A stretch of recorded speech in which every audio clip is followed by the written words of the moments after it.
everybody, and welcome to another episode of the Atheist Experience. It's May 22nd, 2011, according to the regular calendar, but I like to think of it as PA0, the beginning of the first post-apocalyptic century. I've been trying to get a hold of Martin on long-range walkie-talkie. We're having some problems, I think, with communication in Austin, and problems with some studio issues happening. I don't know what's going on with communications, and there's some problems here on the roads too. I don't know what you might be experiencing in your areas. I know that people are driving like maniacs here. I actually saw somebody pull up to a stop sign and just slow down and roll through like they didn't actually stop. And I've also seen several people that were changing lanes and not using turn signals. So it's kind of scary. It was a little bit scary driving into the studio. People are starting to freak out and panic, I think. And like I said, I can't get a hold of Martin, and my cell phone service isn't working. He hasn't shown up, and I hope he's okay. I know he posted yesterday, so I'm fairly certain that he's still left behind with the rest of us. But I figure if I might as well just go ahead. I'm just going to go ahead with the announcements and try to hold it together, waiting for him, I'm sure he'll show up. So this is a live public access television program. We're sponsored by the Atheist Community of Austin. For more information about the Atheist Community of Austin, you can visit the website at www.atheist-community.org, or you can find our frequently asked questions page there, a calendar of events, and also you can email the show at tv@atheist-community.org, and that goes to all the co-hosts and some of the people behind the scenes as well. We can't answer all the mail we get, but we do try to read it all, and we do answer the ones that appear to require response. ACA also puts out a weekly internet podcast, The Nonprofits. You can go to nonprofitsradio.com.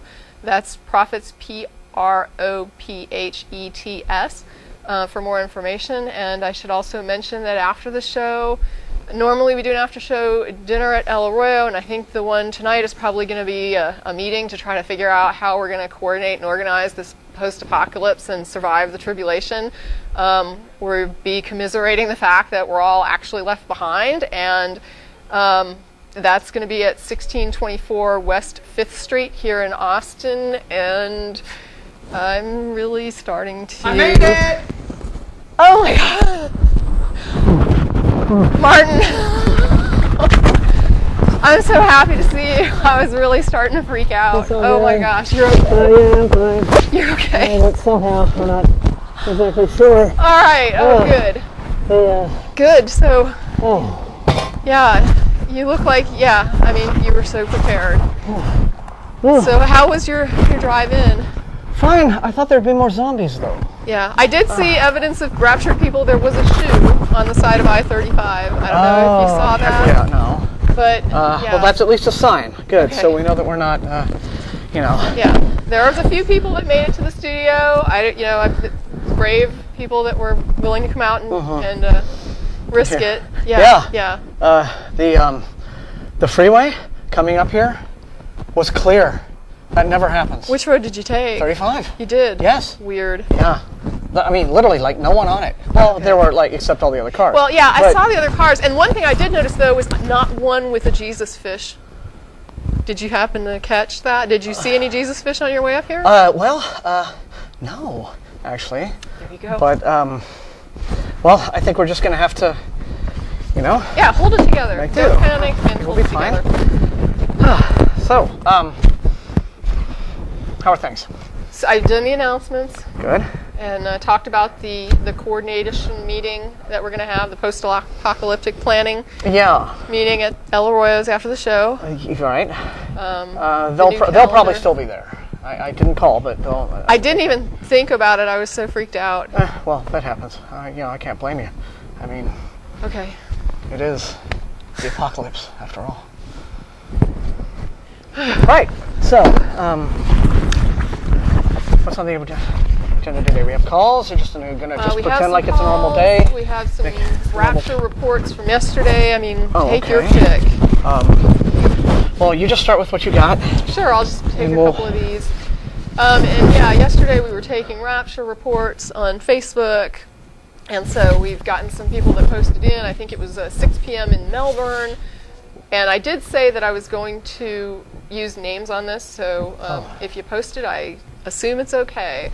So Donovan B. in Melbourne posted at 6 p.m. Melbourne time yesterday and said that he came outside to have a look. The door was a little hard to open, and he just heard car tires screech, but there was no other apparent signs. So I think traffic was already starting to get crazy in Melbourne. Okay. And again, you know, real names, I said I'd use them. So Jarm67, and I said he was... That's a real name in some language. Yeah, feeling the effects of some sort of Jesus fog. And I think that had to have been some sort of a divine fog that made it hard for him to see his computer screen based on what else he had said, because he said that he was having trouble finding the right spot to post. And then he also seemed to be saying that Brisbane is screwed because nobody there appeared to have been raptured. The entire town of Brisbane left behind. Entire town condemned. And some of the wildlife had disappeared, and he posted that there also appears to be a distinct lack of giant scorpions, which is a bit disappointing, as they looked awesome in Clash of the Titans. And so what I'm thinking is that, I mean, I've never been to Brisbane, so I assume it's just an animal in Brisbane. Yeah, it's a thing. Yeah. They have big bugs in you know, that region. So I assume that when he went outside and saw no giant scorpions, that struck him as very odd. Yeah. Go ahead. Maybe they got raptured. Maybe they were the ones. Well, I asked that because he did say he saw spiders. And I was like, okay, I don't know why scorpions and not spiders. I don't know what the deal is with, you know, and also sometimes animals just act weird. Some kind of arthropod schism. They have the sixth sense about, you know, like... We're about to get raptured? Yeah, and they know these things.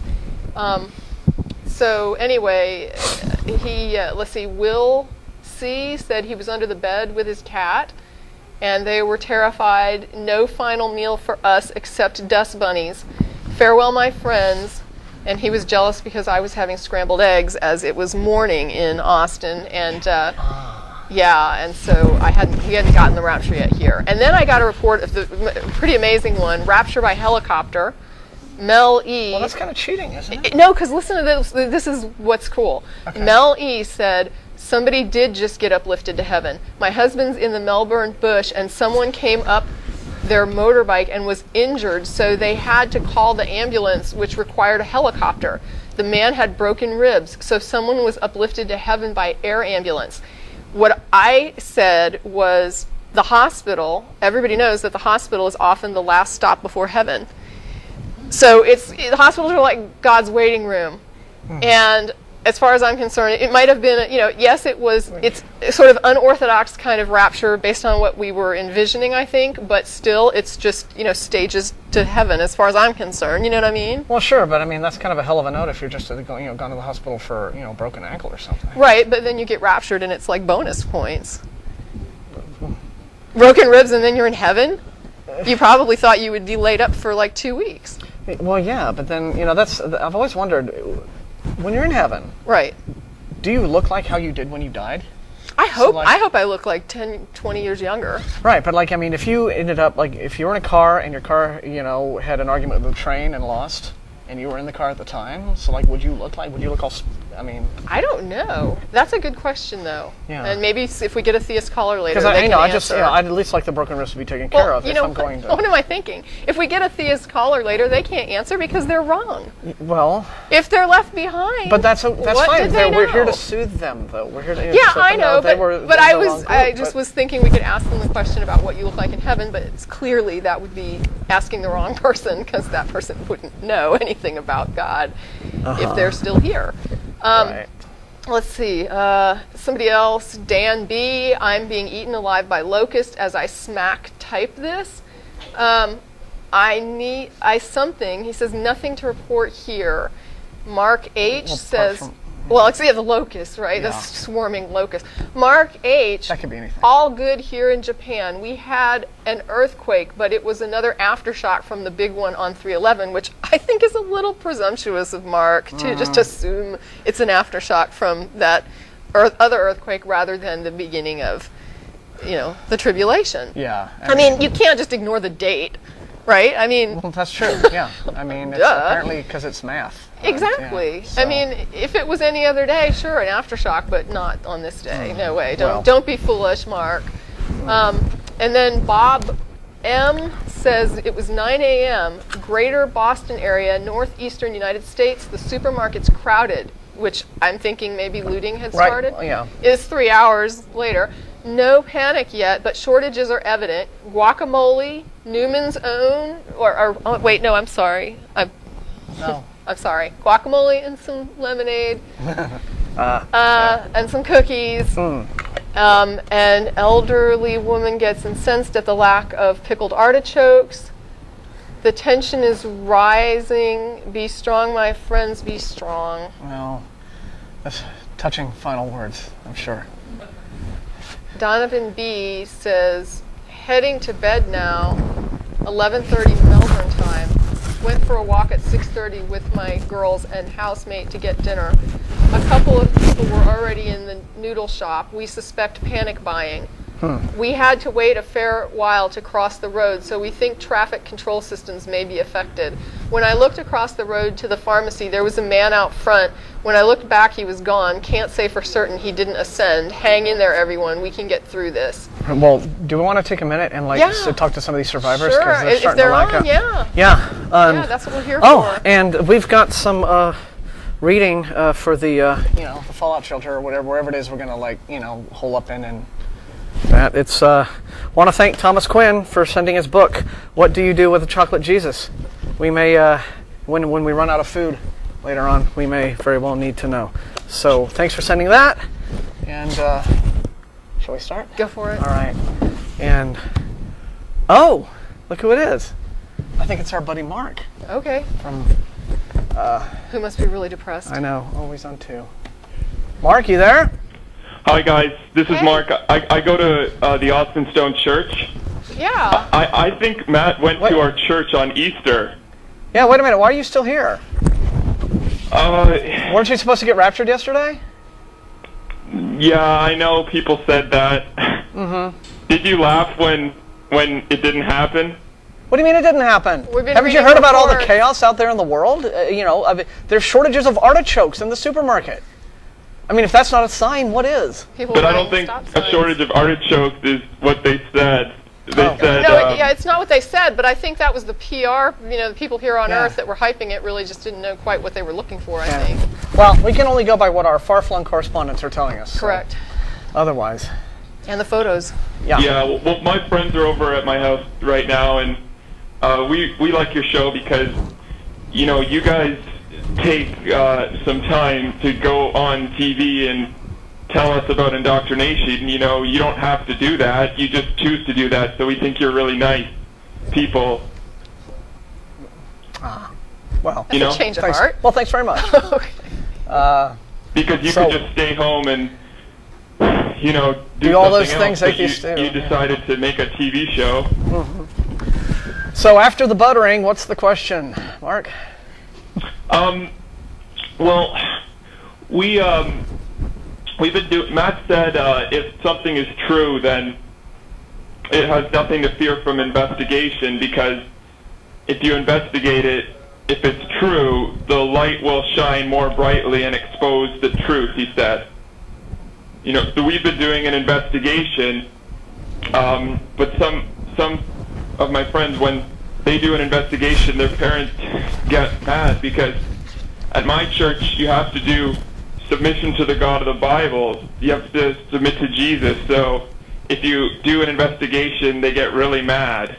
Oh. Does that seem right to you? Well, I think Matt was right. I think maybe the reason you don't want to do an investigation is because you fear the investigation because it's fake.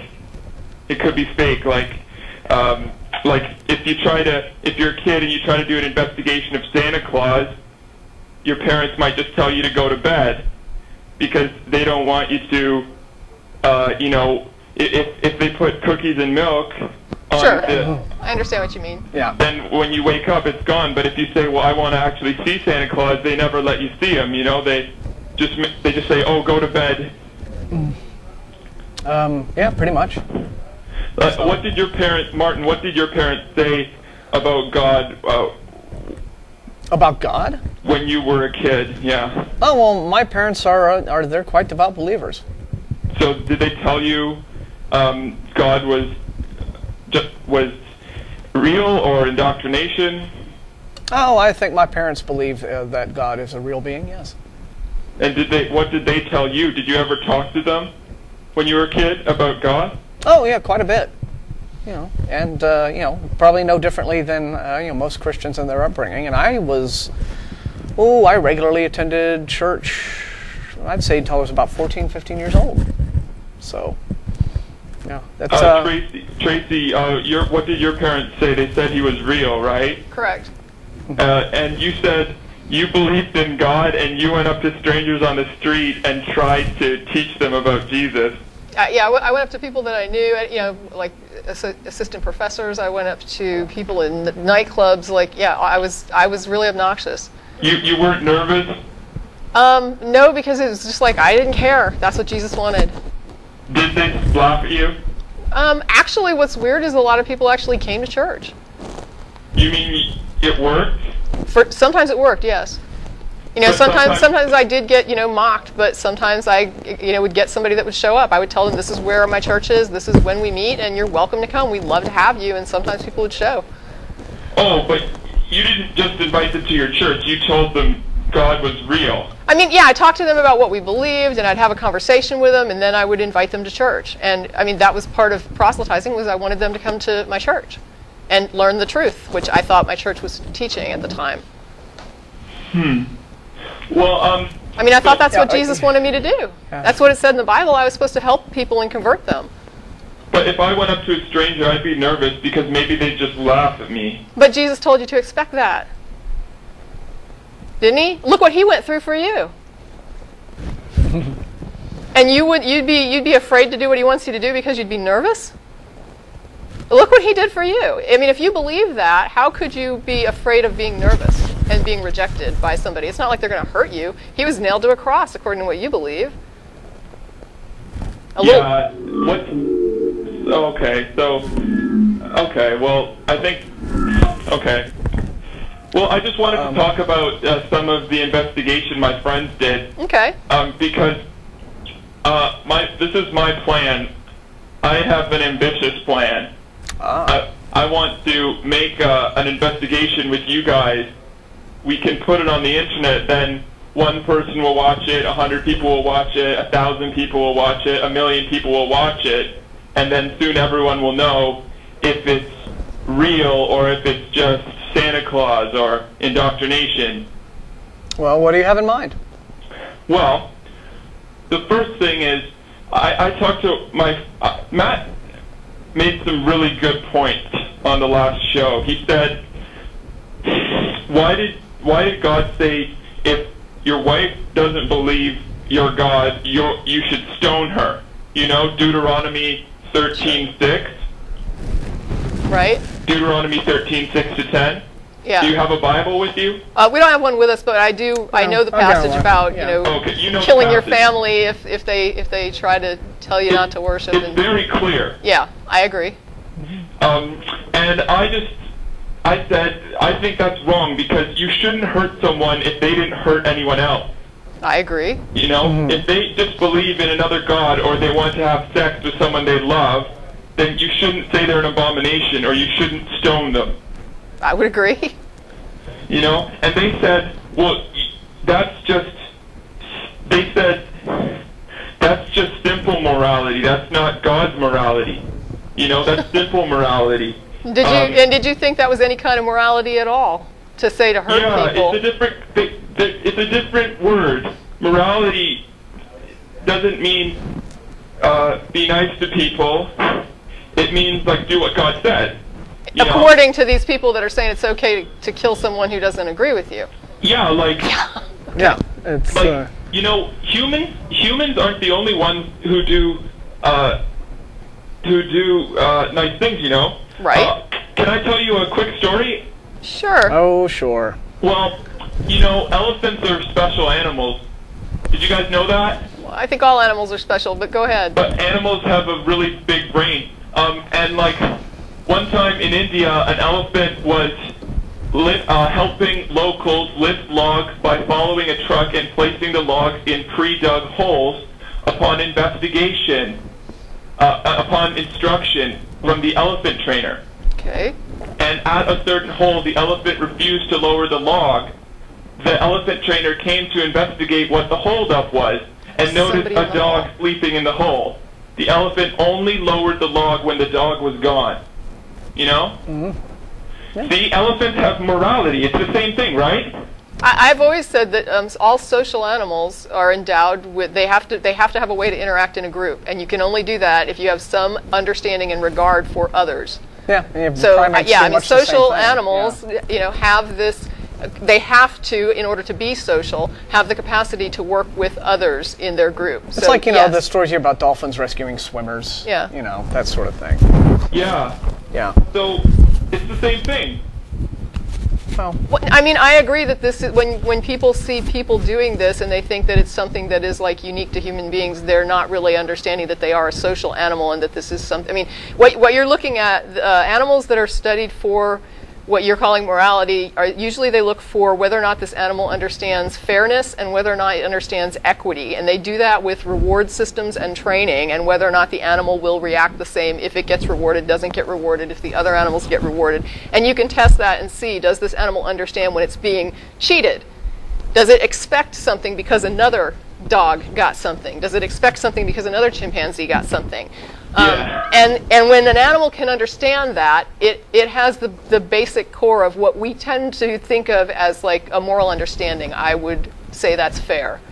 Yeah, and can I tell you something else really interesting? Sure.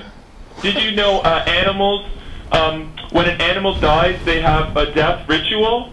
They show a keen interest in the bones of the dead elephant. They are often seen investigating the bones with their trunks and feet and remaining very quiet. Sometimes elephants will visit the graves, the elephant graveyard. When an elephant is hurt, other elephants will aid them. And sometimes they stand around the bones and they like. All right, let me cut you off here. I mean, we do understand social species. Yeah, we get that elephants are awesome too. I'm glad that you've investigated this and you found this information. We are aware of this information, and I guess what I'd like to know is, can we kind of wrap this, because we do have other callers. Yeah. So what is the point here? Yeah, what's this joint investigation you'd like to do? Okay, well, we wanted to know. A lot of people said the reason they believe is personal experience. And we asked them, we said, well, how did you know it was Jesus and not the God in India that has 10 different arms? Or just something that happened. Yeah, and they said the reason was, they just knew, or maybe sometimes they saw Jesus, like they saw, and they saw it looked like Jesus. How did they know what Jesus looked like? Well, like a white man with a beard. Okay, right. Then they didn't see Jesus. Right, because I mean, Jesus would have been, Semitic. He would have had a rather dark complexion. Yeah, he was an ancient Jew. Yeah, so it's unlikely that white. He would have been looked more kind of like Mideastern. Yeah. The image that we have from all those European churches is almost is based on European models. Yeah, so it's unlikely. What you're seeing there again is people having some sort of experience, and they filter it through a received belief system, right? Such as Christianity, which is the dominant belief system in our culture, and they derive their conclusions that way. It's fitting, and again, I'm taking it as I'm taking their word for it that they had some kind of experience to motivate this, but they filter that information through what they have already been taught to believe. So yes, I think indoctrination does play a role. Yeah, because in other countries, in India, they when they have a personal experience, they see a different God. They see the God with 10 arms. Of their culture. Yeah, so if Jesus is real, why does he only visit people who already got indoctrinated for Jesus? Why doesn't he visit the people in India where they believe in the guy with 10 different arms? Right. Mark, these are questions that we talk about frequently on the show and things that we bring up frequently. Is there something new that we're going to hear from you. And I'm not trying to mock or anything. I just want to get to a point because I'm sure that the viewers are wondering where this is going. Yeah. Oh. Yeah, because I mean, we've only got we're almost halfway through the show here, so we want to go ahead. We want to go ahead, get you to your point, move on to the next folks. Okay. Well, we just did a long investigation, and we don't think there's evidence that it's actually real, because whenever they make up a proof for God, that's usually not the reason they believe, because they already believe when they are kids before they even heard what the proof was. I would agree with that. Right. So you don't actually have to do the proof, because that's not the real reason. Because they're just making something up because they already believed before. I would agree. Yeah. We get these logical proofs, many of them all the time, thrown at us by certain kinds of Christians, certain apologists, and there's not a single one of them that I never heard of any of them until after I was atheist. During all my church-going years, that I never heard a sermon from the pulpit, and we went to a very big, very densely populated, a very wealthy Baptist church in Houston. Never once heard a sermon from the pulpit on, Plantinga's, modal logic, variant of, Anselm's ontological argument or anything like that. I never heard the transcendental argument from God from the pulpit. These are proofs that are created after the fact to appeal to atheists, and it's because, while the whole you just have to take it on faith thing is fine for many believers, I think have finally twigged to the fact that we like to think of things scientifically and rationally, and we want evidence, and so that's what. But I've never known an actual church-going Christian who was converted from non-belief to belief by virtue of any logical proof for God that I've ever heard. So anyway. Yeah, because apologetics, they're apologizing, so they have to make stuff up, or it wouldn't be a very sincere apology, Well, apologetics doesn't quite mean that, but I mean, yeah, it's. They should apologize. Yeah, the apology. Who needs to apologize are people who get other people to spend $140,000 of their life savings on ridiculous. Speaking of the rapture situations that So, otherwise, well, listen, Mark, we appreciate your call. We appreciate you thinking about all this stuff. It's keep thinking about it. Write us, call us again at some point, and we're gonna let you go, and we'll talk to you another time. All right, bud? Okay, put the investigation on the internet so everyone can see it, okay? We will, because the internet is how to reach people. Okay, who are we at? Who's that? Call 1. This should be interesting. We're going to talk to Charlie in L.A. Hi, Charlie. Charlie? Hello. Hey, thanks for waiting. How you guys doing? We are good. Yeah. You know what? I'm an atheist homophobe. How do you like that? I doubt that, because people who are actually homophobes never really call themselves that. No, that, you know what? Yeah, it's that is because that is because they're afraid of punishment by gays. Oh, I mean, but that just goes to show how silly they are, isn't it? I mean, I'm sorry. Wait, I'm sorry. I'm sorry. Could you repeat that? Yeah, I'm just saying that's very silly, isn't it? That's a silly thing to be afraid of.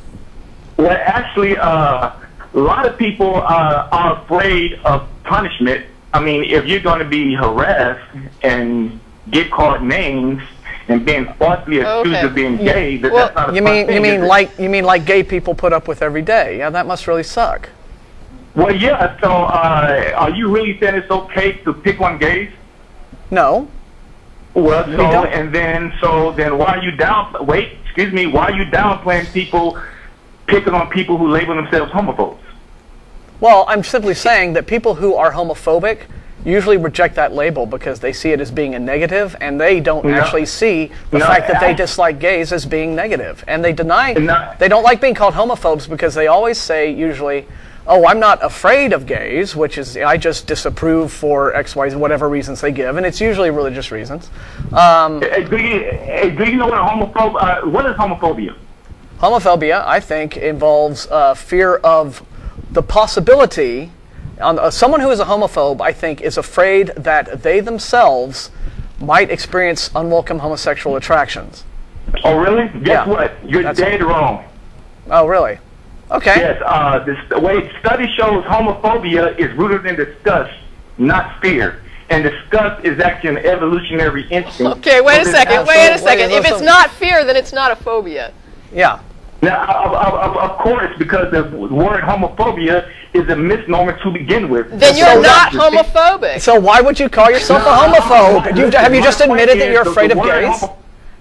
I'm sorry? I mean, so the fact that you refer to yourself as a homophobe means that, and you say the word, it has nothing to do with the phobia, you know, disgust and fear are two different things. So if you're calling yourself a homophobe, have you not just admitted that you are afraid of gays? Are you ready? Are you ready to get debunked? Because I'm about to do it right now. Are you ready?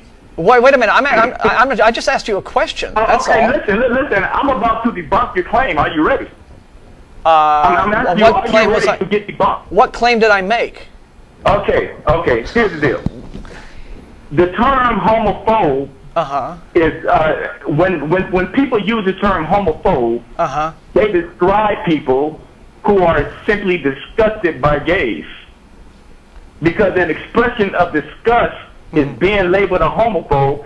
So being the fact that you are familiar with the term homophobe, I'm using the word to associate it with people who are being called homophobe. But what my point is, study shows the term homophobia is not a phobia. So even though the suffix is a phobia, it's not a phobia.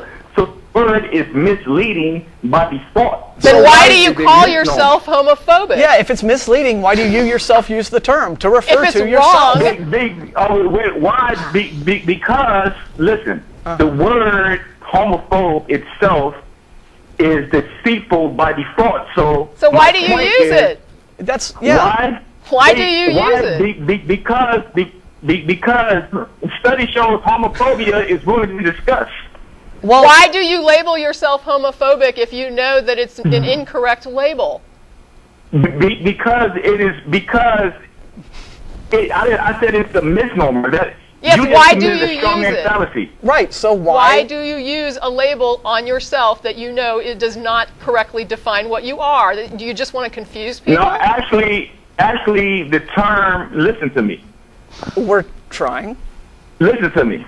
The term homophobe, study shows that it's not fear-based.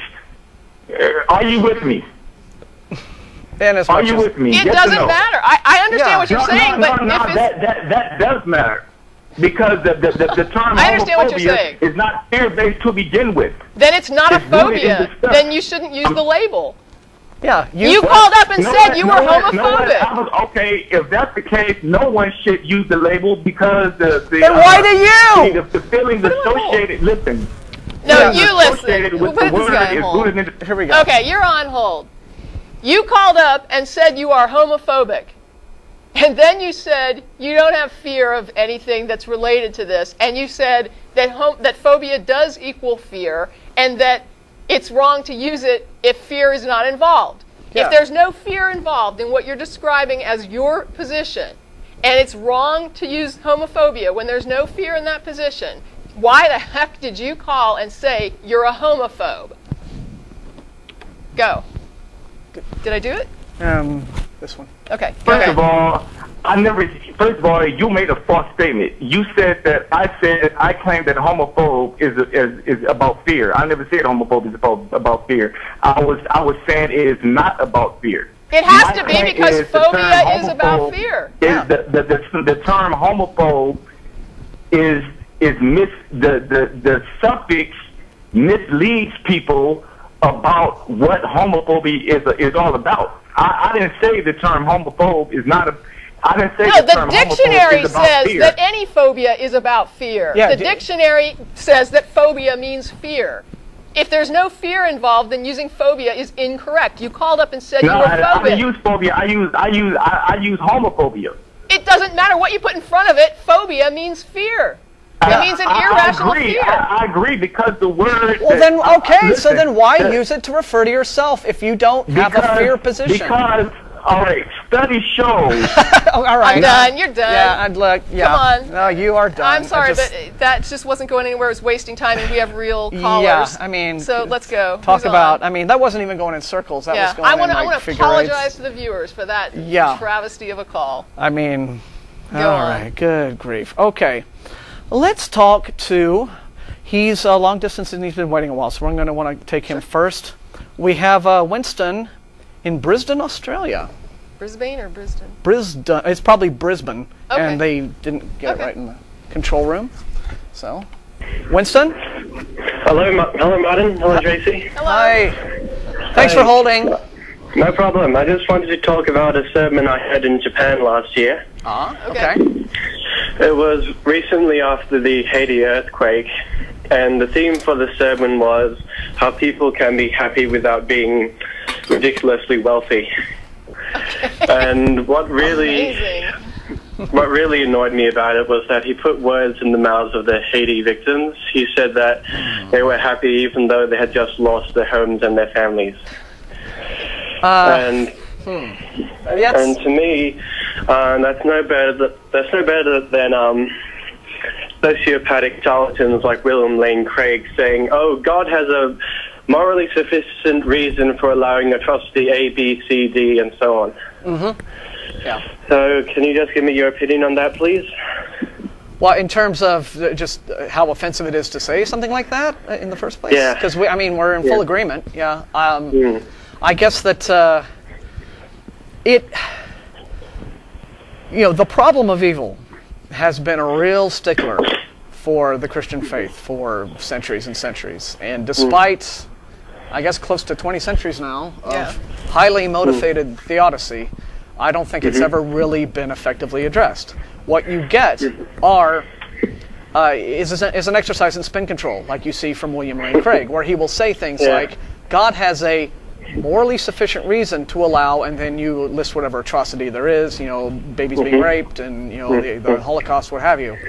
Now, of course, he never says what that morally sufficient reason is, because he then goes on and says, well, God is beyond our understanding, et cetera, et cetera, et cetera. So, it's all a big dodge, cop-out, right? But the purpose of it is, I think, simply to make believers feel better about stuff, right? I mean, it's the whole, I need an emotional Band-Aid now because there are things that go on in the world that are terribly upsetting. And so, it's a lot like, there was an earthquake devastated some town, or a tornado wiped out all these homes.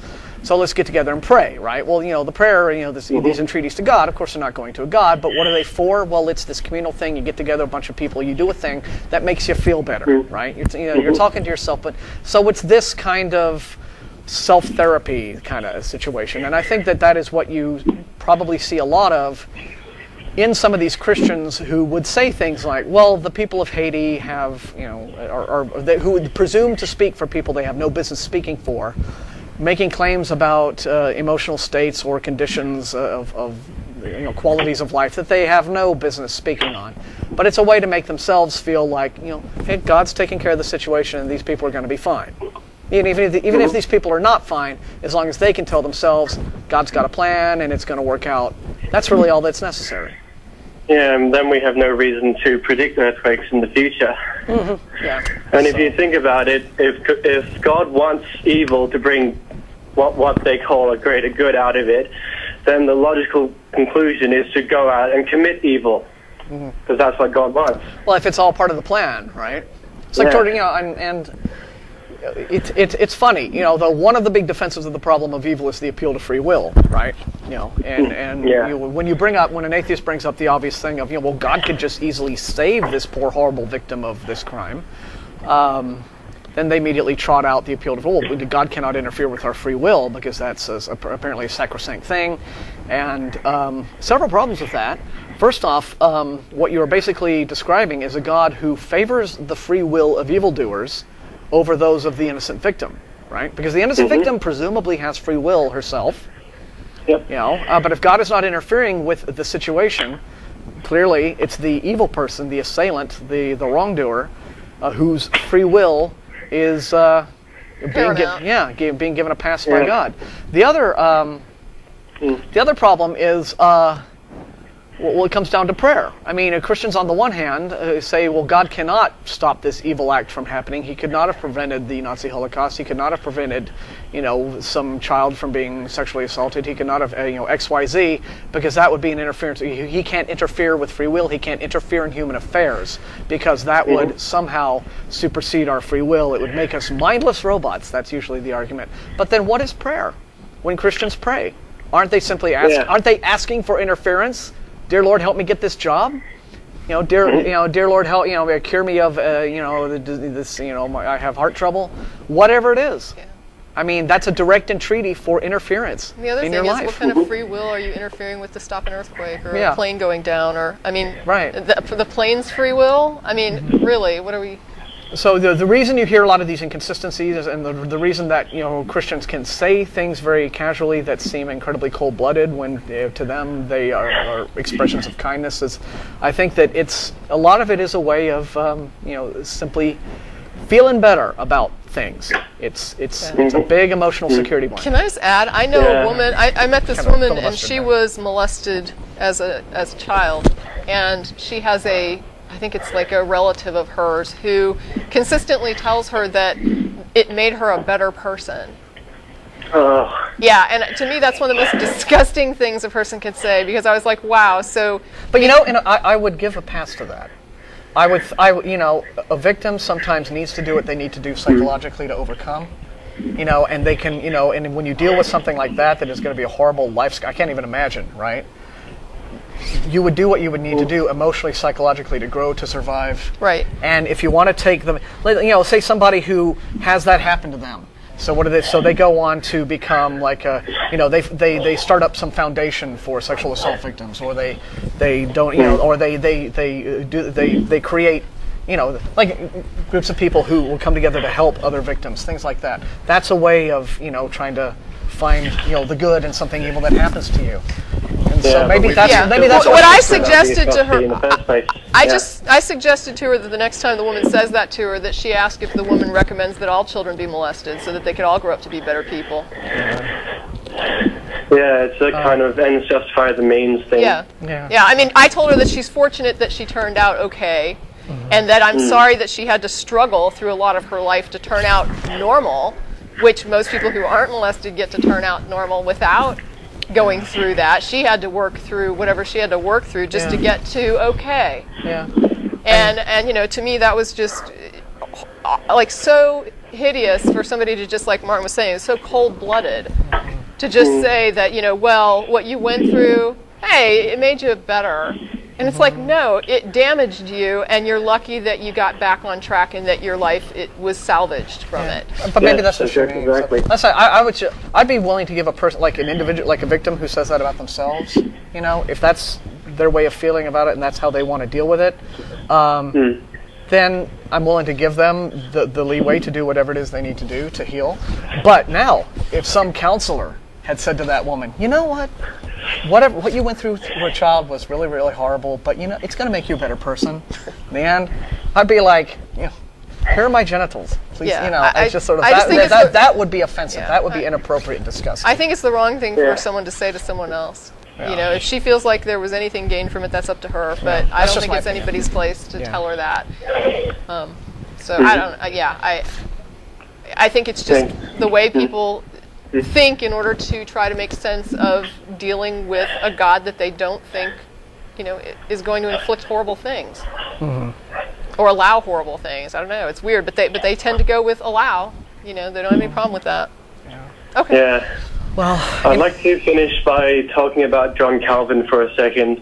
John Calvin was not a righteous human being. He was not a saint. He was a sociopath who didn't like to take responsibility for himself. And that's why he created the doctrine of predestination, I think. And he was really into original sin, too, I think. He was into that human depravity. Yeah. Accentuate the negative. Yeah. It's a good life philosophy. But anyway, listen, thank you very much for your call, Winston. All right, thanks for having me on. Stay in touch. Thank you, I will. Thanks. Have a good one. You too. Okay, well, let's see. Who to take now? Tony's been holding the longest, so we'll start with him. Okay. On line 3.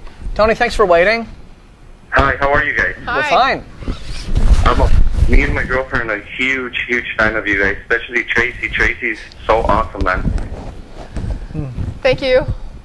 Hi. We agree. Tracy's awesome. I just wanted to talk about, because we actually come from a Mexican background. Okay. And we're very highly Catholic in my family. Well, I'm not anymore. You know, I'm an atheist now.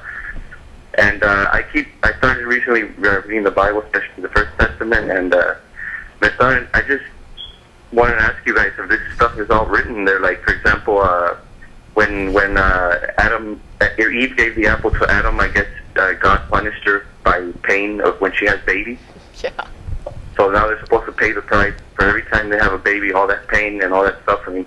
And that's a punishment from God. Is that correct? Am I reading it right? That's how I understand it. Yeah. And then, of course, you hit other passages like when you're supposed to keep your child to death if he's rude to you. Oh, yeah, right, okay. Yeah. And I showed all these passages to my mom and everybody, and you know, they keep coming. I don't know. They keep saying that I'm not reading it right. I'm not understanding it right, or you know, I guess the passages where he says Jesus loves you, and you're supposed to take that literal. But you get to a passage where it says he wants to kill you, then you're not reading it right. You're looking at it in a way. Did they tell you what it really is supposed to be saying when it tells you to stone your own kid? No, they don't. They just say I'm interpreting it wrong, and maybe they said I'm supposed to read the passage before that or after that, and I have done that, but it doesn't seem to contradict that, you know. And have you come back to them and said, here's the passage before and after, and, you know, it's still... Yes, I have. I mean, I grabbed their own Bible that they have right there, and I opened it and I show it to them, but it's just so amazingly ridiculous how people believe without even reading their own book. You know, George Smith talks about this phenomenon, and he has one of the classic books about atheism, the Case Against God, and he just points this out. There is literally nothing a Christian will accept as evidence of evil behavior or just of being evil at all on the part of their God. They just won't do it. You know, so I have heard one great example is the story in 2 Kings chapter 2, is sending the bears to slaughter the 42 children who made fun of the prophet Elijah. And I have heard Christians spin that into, well, they weren't children, for one thing. Even though, and I looked up something like, you know, you can go to BibleGateway.com and there are dozens of different translations, and I looked up several at once, and almost all of them use the word children. A couple use the word youths. But they have spun it to, suddenly this little gang of children who were just there to mock Elijah and call him names and make fun of his bald head, they somehow transform into this gang of like Crips or something, right? These 18-year-old thugs who are, you know, doing signs and you know, apparently putting in like hopped up on crack. Yeah, like actually putting Elijah in danger of his life. Like they, you know, it wasn't just name calling. So, and they were insulting God, not just Elijah because he was a prophet. Yeah. So yeah. I mean, it goes nuts. But so it's you know, the degree to which they will spin these interpretations is really quite a fun thing to observe. Well, what I tell them is I'm you know, I just flip it on them. I tell them I'm going to be a true Christian. I'm going to have 8 wives. I'm going to have slaves. I'm going to sell my daughter for 30 pieces of silver, and then I'm just going to start, you know, massacring people who don't agree with me. Why don't you put her on eBay? Start with 30 pieces of silver and see how high you can go. There you go. Yeah. Oh, and if I see people working on Sunday, I'm going to go slaughter them too. Here we are. Yeah, see, to the woman he said, I will make your pains in childbearing very severe. With painful labor you will give birth to children. Your desire will be for your husband, and he will rule over you. So there you get the whole, you know, women's suck. And what's really funny is that the punishment for Adam was agriculture. I know. Yeah. Agriculture was the curse or whatever. Yeah. Farming. You will be farming. That's a lesson for you. And it's all because God didn't want his creations to know the difference between good and evil. Right. He didn't want them to know the difference. There's also another passage where I guess if the woman is not a virgin when she reaches the altar, and I guess they find out she wasn't a virgin or something, they get to beat her with stones in her face too, I guess. How did they determine if she was a virgin or not? Like, I don't know, before she hits the altar, I don't know. How do they do it? Well, probably Yeah. probably a little That would require less some known about that, research. the better. Yeah. I would think so. But yep, it's a pretty twisted and demented whole set of mythologies from the ground up. Well, I just want to tell you guys that you guys have actually supported my atheism even stronger now, and I have actually cousins and brothers and family members that have turned atheists, even small kids, and we're just rooting for all you guys, and we're going to keep watching your show, okay? Well, Thank thanks very you. much, and we're glad that you're holding out on the Glad you got left behind with us. post-apocalypse day. Yeah. So you just be careful out there, because it's as you will, can I see, will. it's total crazy. Yeah. We're roasting in here. Okay, we got. Oh, there it goes again. Uh-oh. Yeah, it's all right. More communication problems. Yeah, It makes me nervous. You know, and here I loaded up on shotgun shells and everything. I mean, zombies. I was expecting I zombies. know. And it's just, light traffic. I mean, If you don't have there a are more god, fun you ways need a to teddy do an bear. apocalypse. All right. Okay. Oh, Charlie says, when you hung up on me, I was trying to explain that I only use the term homophobe to describe myself because other people do. I was trying to use a familiar term to get the point across quickly. But then he wanted to argue about the term. And Yeah. it's just like, there doesn't need to be an argument about the term. Just say what your position is and Yeah. done. Yeah, you were not getting the point across quickly, and you really were going around and around in circles. And if you want to email us at Yeah. tv@atheist-community.org, Yeah, and give discuss your it further. position. Don't give us a confusing term that doesn't reflect your position. Yes, tell us what you think would be the accurate term to use. Tell us what you think would be the proper way to talk about your position. And why we should even care what your position is on homosexuality. Yeah. Because we're atheists. Yeah, and but apart from that, we're not going to take your second call. So let's see. Line 2 is Keith. Keith, are you there? Hello? Hey, there you are. You're on, Keith. Hi, how are you? Good. How are We're you? fine. All right, you guys have some amazing patience, I have to say. Thank you. Oh, just comes with the territory, I guess. I had a very short debate with a Christian friend of mine. And it was basically, I was just asking, they obviously say you have to believe in Jesus in order to get to the Father and so forth, or basically you go to hell if you don't believe in Jesus, and if you just believe in God, you know that whole story. But so I asked him, what about the people in maybe I'm trying to think of the most remote region I can ever fathom, in the middle of the Amazon jungle, like the tribes or whatever, that people wouldn't be privy to that kind of information. Do they really deserve to be burnt in hell because they're not, born in a Christian nation amongst Christian people? And he kind of paused for a little bit, and his answer was that Jesus is appearing to people all over the world all the time. And he's like, don't you know this? And I'm thinking to myself, how do you know? Was that on the news? I mean, the reason why I'm calling in is because you see this on a more on a broader scale. So I figured, do you hear that from a lot of theists, or where does that answer come from? I'll tell you where it comes from. Desperation. There's a musician I enjoy. He calls himself Voltaire, and he plays some goth dance rock stuff like that. It's kind of fun. But he does funny songs, right? And some years ago, some friends of his, he went with some friends to a Star Trek convention, which he'd never been to before.